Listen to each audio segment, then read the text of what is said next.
Hey, there you go. And look what we're going to drink. It's a rye. You won't like it. It's a Balboa rye that you loved when we were there. Rocky! I know he's going to use all of this too. Because he's recording us. We're recording for 4 minutes. He's going to use all of it. Stick the bottle in the camera. Yeah, I know. Again. Yeah. Yo, Adrian! That's a keeper.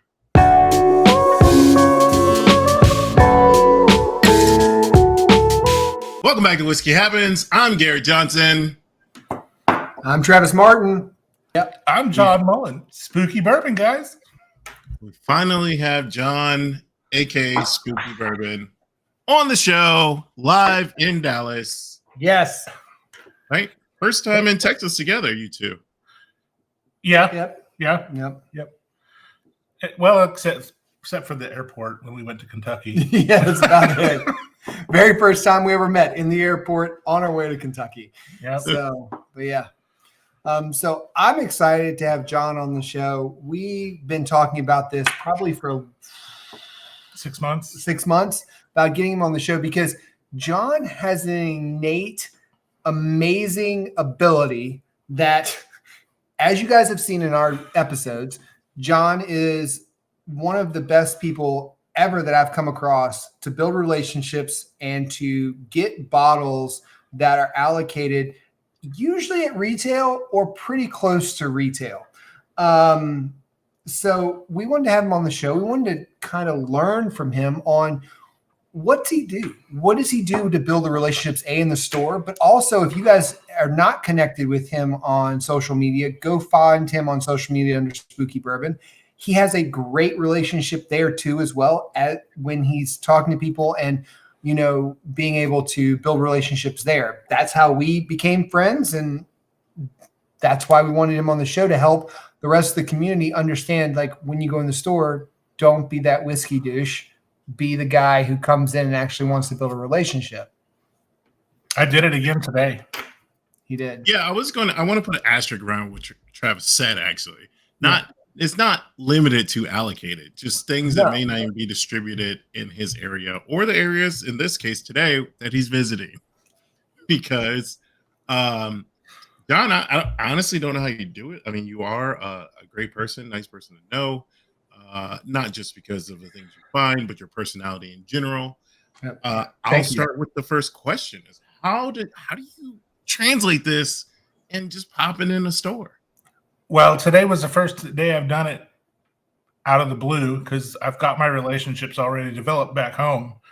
But I actually was just talking to another customer and about bourbons and what was on the shelf and stuff. And the manager came out with a package for this other customer.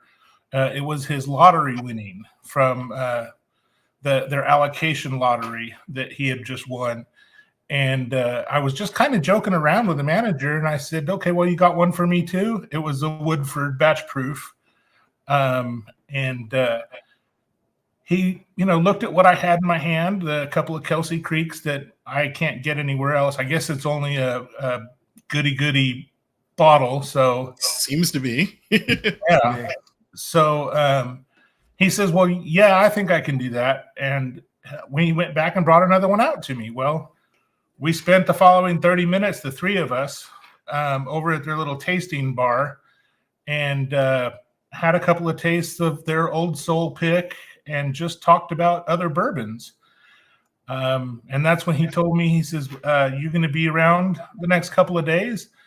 I said, "Yeah." And one more day anyway. And he says, "Well, come back by. I can't let you pick more than one a day, but we'll pick something else out of the back."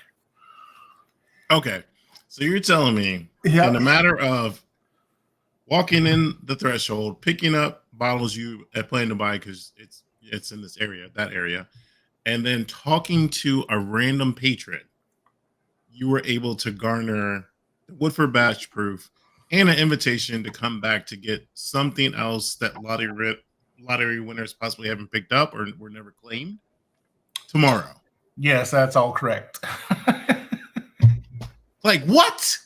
I know. I'm telling you. And so one of the things that I think, John does an amazing job about with when it comes to this is, and we saw this firsthand. Like, this isn't the first time this has happened. When we went to Kentucky, we all went together and we stopped in a store and we legitimately walked in the store, massive store in Kentucky that sells all the great bourbons out there, but nothing special, like nothing crazy.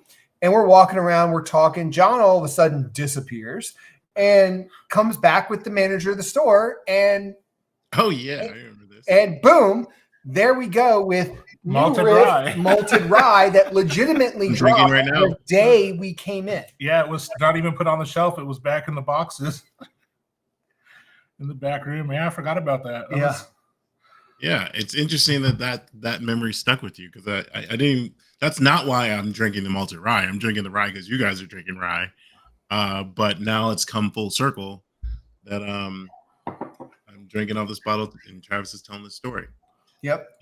So I have a separate question for you, and just based on that last story and the current story, do you think speaking to the manager or proprietor is key, or is that just coincidental in these two stories? For me, all of the stores that I deal with at home are either manager or the proprietor, the owners, because they're smaller stores, smaller chains. But you got to know that the managers or owners are the ones you need to talk to, because they put out instructions to the regular staff on how to handle allocations. Mm-hmm. And if you don't have that friendship developed with the regular staff, the manager's not going to care who you are. Yep. So I've established relationships with everybody from the people stocking the shelves to the managers, assistant managers, and the owners. Yep. And I think that's a good point that John's making, is managers are key, but also making relationships with other people in the store are key as well, because I feel like I have so many stories about John and his relationships, because we talk about him all the time, and we talk about how key it is.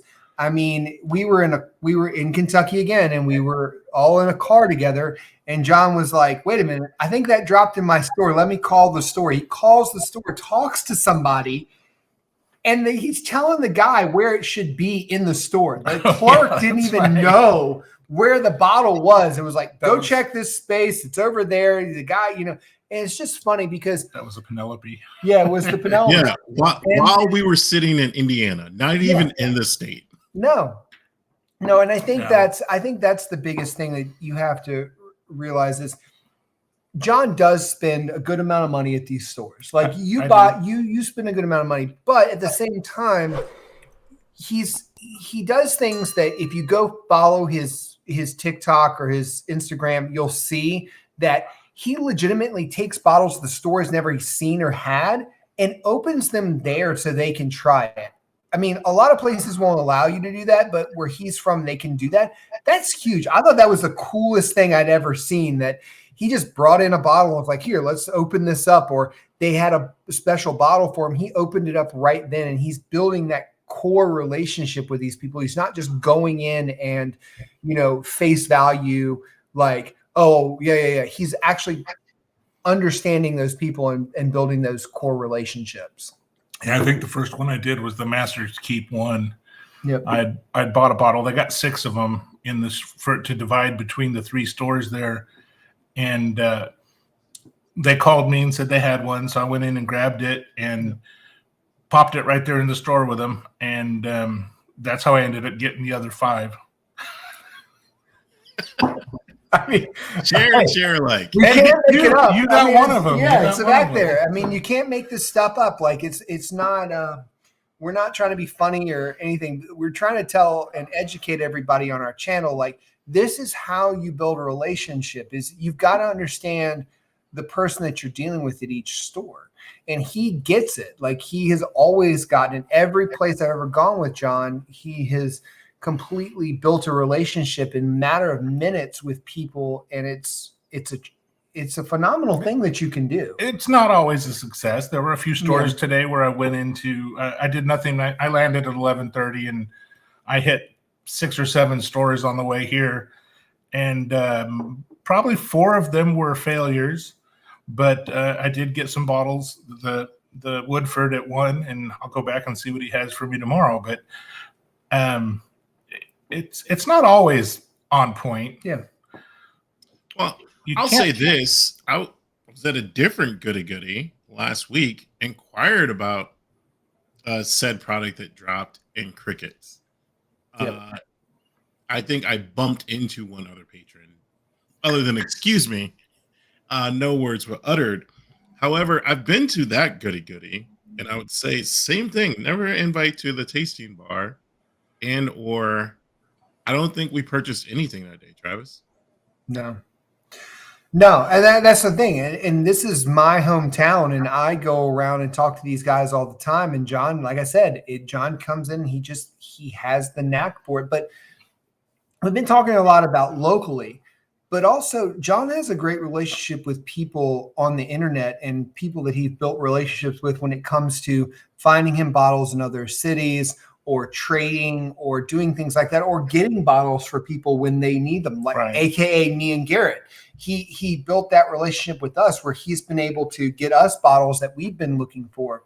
John, if it wasn't for this relationship, I wouldn't have gotten 2 Cream of Kentucky Ryes. Yeah. And so what do you think for you is the biggest way to build relationships with people not face-to-face? So say the people like on the internet, on Instagram, on TikTok, how do you build those relationships with people?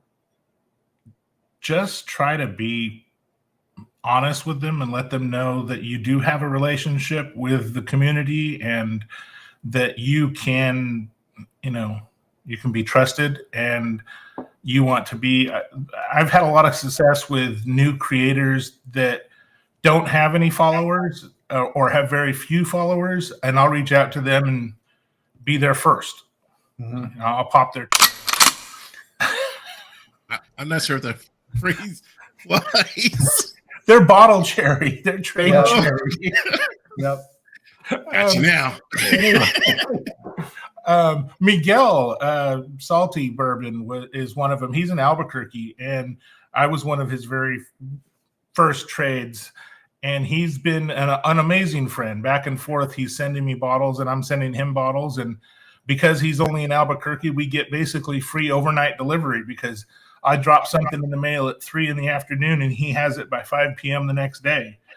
They can't get Penelope yet in New Mexico, so I'm able to help him find that stuff. And it's just a matter of, finding those people that you can trust and that trust you, and just go on with it. I mean, I'm waiting for the day that, Miguel and I, either he comes to Amarillo or I can get to Albuquerque and go hunting together or just go have a drink. Yep. Yeah, I do think what you just said is a trust. I think there's sometimes where new creators in terms of social media reach out and need things or don't understand things, and being able to guide them through it, whether you make a trade or not. But just establishing that connection of, hey, this is what you're doing wrong, possibly, and this is maybe a better way to approach it. Build relationships not only at the stores that locally near you. Build relationships online in your groups, Facebook, Instagram, TikTok, whatever you're on. And if you're not on them, get on them and check it out. Like, you don't have to. I don't post a ton on TikTok, but I, follow the guys and ladies who are on there and make sure that I like their content. And you guys, you don't have to spend a bunch of money at these stores. Yeah. You absolutely do not have to go out and drop, $300, $400, $500 a week or even a month in these stores to get these relationships. Yeah. Just go in, buy a bottle and BS with them, create that talking relationship with them. I have done that to the extent, I'm bragging a little bit, but it's mostly just so that you can do it too. I don't have to call the stores once a week or twice a week or when they get their trucks. If they get something interesting allocated or just a new product that they've never had in the store before that they think I might be interested in, my phone rings. They call me. I mean, like in Kentucky, I mean, I get the phone calls from them saying, hey, we got this Calumet 16. Is that something you're interested in? Maybe. Let me find out some more about it. Okay. But they'll hold a bottle for me until I call them back and say, no, go ahead and let it go.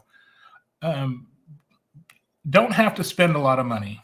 Just develop the friendships with everybody, from behind the counter to the person stocking the shelves, answering questions, to the management, when you can find the managers available. I'm going in for now. Where's the manager? I need to see the manager. That's the way I'm rolling in every store. I guess, John, do you want to take us out? Neat. On the rocks or in a fucking Coke. Whiskey happens. Cheers, guys. Cheers. Cheers.